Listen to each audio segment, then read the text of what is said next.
Olá, boa tarde, meus amigos, minhas amigas. Muito obrigado. Primeiro, eu quero agradecer a Deus por estar vivo e a você, meu amigo, minha amiga, que tem dado seu like, que tem feito seus comentários. Meu muito obrigado. Se ainda não se inscreveu no meu canal, corre e se inscreva. Quero agradecer antecipadamente aos meus 379, 378, era 382, mas pedi, mas tudo bem, faz parte da vida. Depois a gente conquista, né?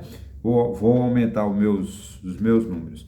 Eu deixo aqui embaixo o meu e-mail, o meu telefone, caso queira entrar em contato comigo, fique à vontade.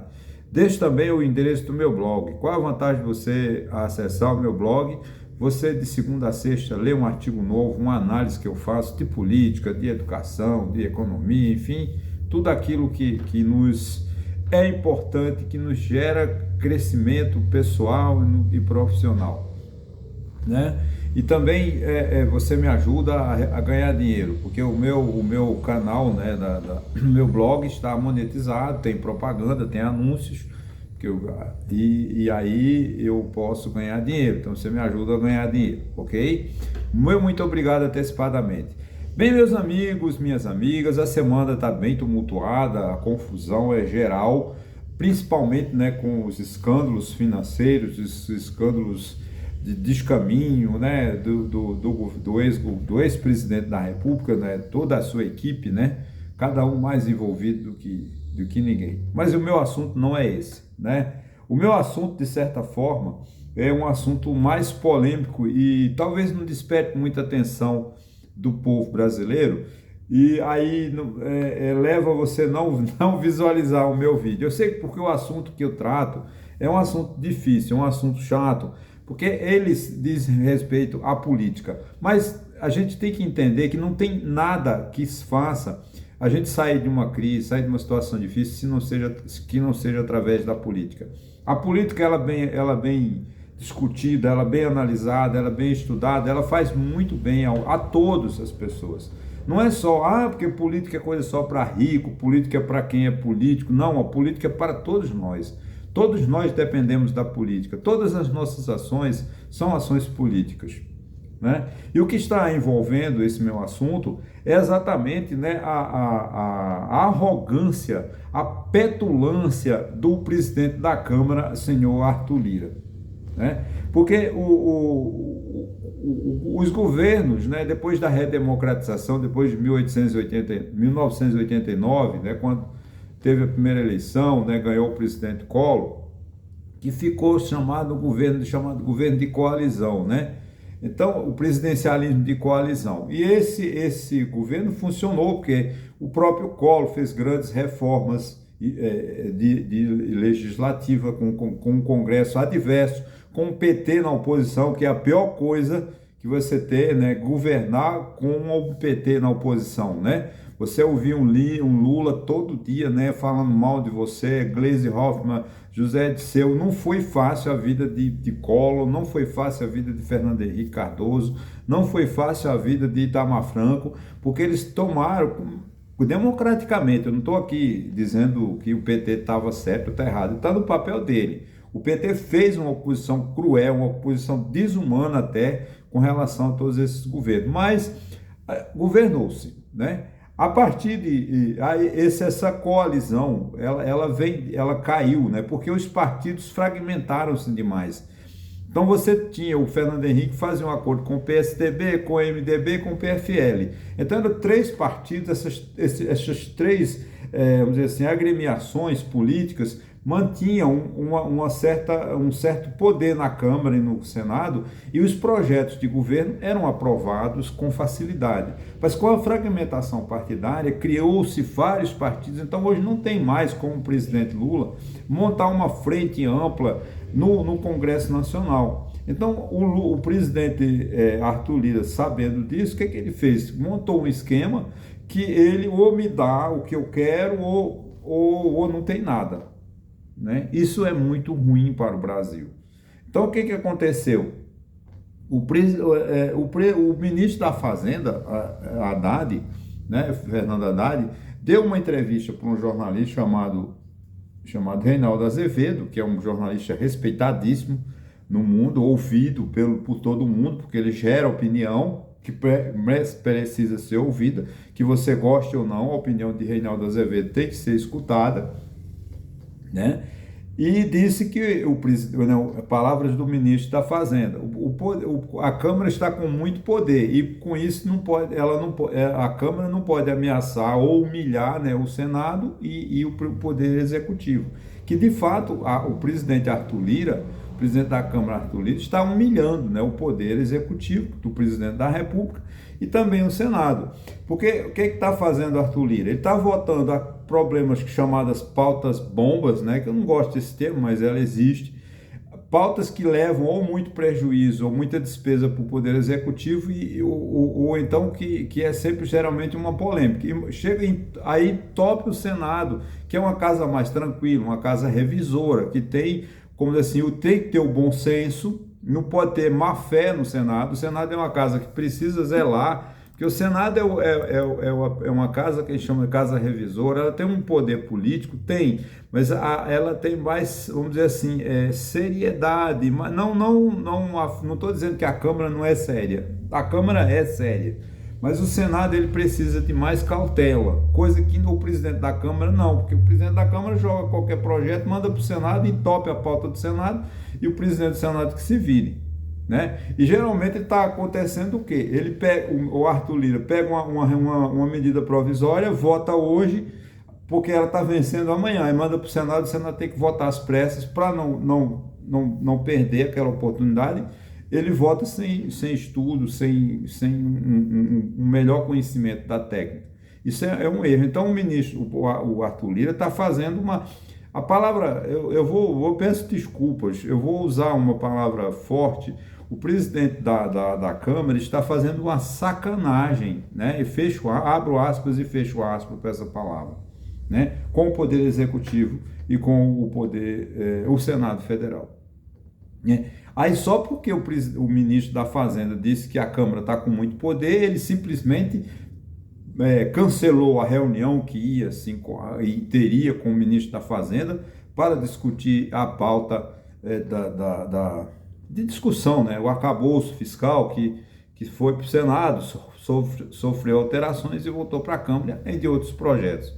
Aí ele já com raiva, né, manda... Gente, peraí, não é assim. O presidente da Câmara, se ele fosse uma pessoa, se ele tivesse domínio cívico, né, valor cívico, moral, ele não fazia uma coisa dessa.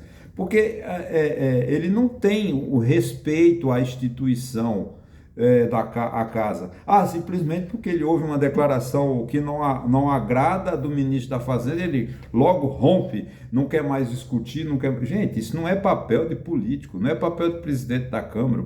Cadê o valor cívico da casa? Cadê o valor moral desta casa? Cadê o valor ético desta casa? A Câmara dos Deputados tem muita responsabilidade, porque é ela que vota as leis, né?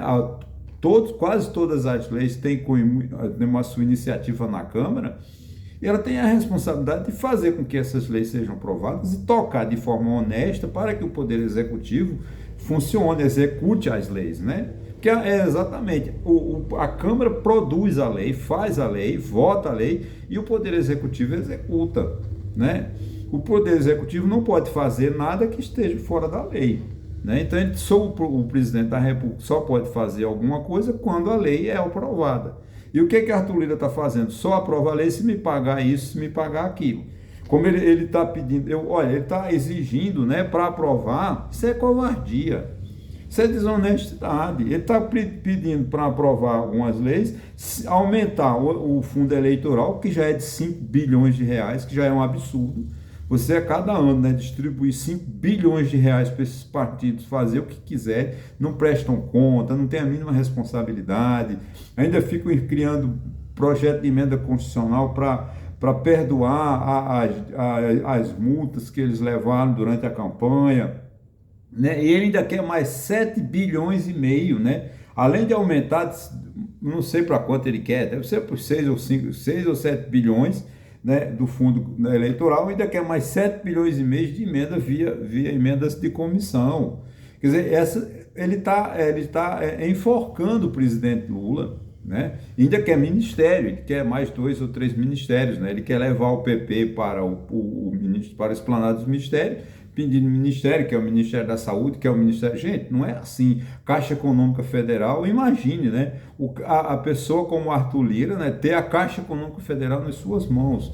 Quantas facilidades ele não terá para fazer, para gastar o que a Caixa Econômica produz, porque a Caixa Econômica acho que vale por 3 ministérios. Ele quer a presidência da Caixa Econômica, ele quer acho que o Ministério da Saúde, gente, simplesmente para votar, para poder votar as leis do presidente da República. Isso é um desrespeito que o presidente da Câmara está fazendo. Então, Arthur Lira merece ser chamado a atenção, merece ser criticado e cobrado, né, para que ele mude de atitude, ele trabalhe com respeito, porque ele pode, a Câmara tem o direito de votar, não aprovar, né? O presidente da República manda um projeto de lei e a Câmara diz, não, ok, nós não queremos. Agora, só aprovar mediante pagamento, aumenta, me dá aquilo, me dá um ministério, me dá a presidência da Caixa Econômica, me dá mais isso, me dá aquilo para poder votar projeto, quer dizer, ele atrapalha o projeto, né, do governo.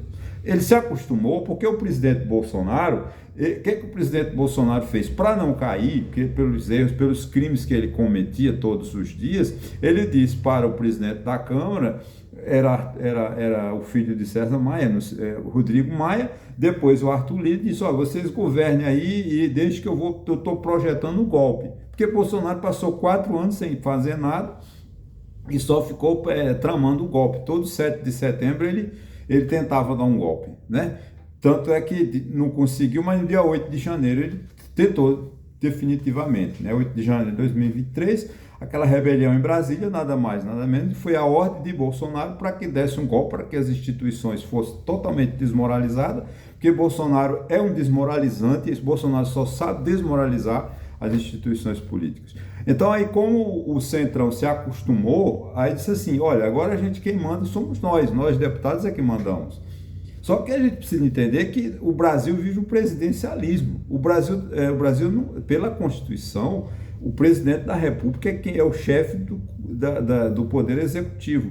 E o que está acontecendo? O Arthur Lira, no governo Bolsonaro e agora no governo Lula, ele quer implantar um parlamentarismo sem primeiro-ministro, como foi na própria entrevista que o ministro da Fazenda falou, né? Que o Haddad está criando um parlamentarismo sem primeiro-ministro, o que é uma vergonha, porque é fora da Constituição, né? É um slogan que o Arthur Lira está governando fora da Constituição, porque ele não tem a obrigação ele não tem o direito, né, de pedir dinheiro, pedir ministério, pedir caixa como presidência de empresas estatais, de autarquias, para poder votar os projetos de lei. Os projetos de lei vão para a Câmara, ele tem a obrigação de submetê-los ao plenário, às suas respectivas comissões, e fazer a análise da Constituição, análise, enfim, e votar ou rejeitar. Não ficar pedindo em troca valores exorbitantes que inviabilizam o governo, né? E nós temos o seguinte, nós temos que... mas você está defendendo o Lula? Não estou defendendo o Lula. Mas nós temos que não podemos desmoralizar o ministro da Fazenda. O que você gosta ou não, o Fernando Haddad está com projetos interessantes. O arcabouço fiscal a gente já sabe que ele já nasceu morto, né? Ele tem que ser votado na Câmara, mas ele não vai ser cumprido. O tal do zerar o déficit de 2024, isso não vai ocorrer, porque não tem como você sair dessa crise política que a gente está vivendo, essa crise econômica que a gente está vivendo, que ninguém divulga que nós estamos em crise, sem aumento da carga tributária, que é sem a criação de novos impostos. Mas então a gente sabia que ele não ia aumentar essa arrecadação em 150 bilhões para zerar o déficit, né? Para zerar o déficit, nós precisávamos de rever a questão do subsídio, como eu falei em vídeo passado. A gente já distribui por ano, o governo federal deixa de cobrar por ano 640 bilhões de reais. Se o governo cobrasse 640 bilhões de reais, ele zerava o déficit. Mas não, o governo dá subsídio para empresários incompetentes, que vivem sugando, né, os recursos da União, porque é interesse estratégico. Não, gente, subsídio tem que ser um projeto que a gente tem que discutir. Agora, a gente desmoralizar o ministro da Fazenda simplesmente porque não estamos gostando dele, isso não é papel de político. O político tem que aceitar, tem que rejeitar, criticar o ministro da Fazenda quando ele fizer uma coisa errada, mas tem que ajudar o ministro da Fazenda, e é o papel da Câmara dos Deputados votar a matéria de interesse do país. E a reforma tributária, o arcabouço fiscal, são matérias importantes que o Brasil precisa para ver se começa a crescer. Tá? Então a gente também não pode desmoralizar simplesmente o ministro da Fazenda, porque não vamos votar nada, porque ele não dá os 5 bilhões de dólares, 7 bilhões de emenda, ou ele não aumenta o fundo eleitoral para 7 ou 6, sei lá quanto eles estão pedindo. Então, realmente, a crise política no Brasil é muito difícil, a gente precisa entender isso. Então, é preciso que a sociedade se revolte, a sociedade cobre, né, do ministro, do presidente da Câmara, né, o primeiro-ministro às avessas, né, de clandestino, porque ele está fazendo o papel, quem está governando é Arthur Lira, através da chantagem que ele tem feito ao Poder Executivo e também ao Senado, porque ele está jogando para o Senado a responsabilidade de votar leis às pressas, correndo, sem tempo de fazer uma análise mais detalhada e mais eficiente, como determina a Constituição. Ok, gente? Olha, muito obrigado e até a próxima.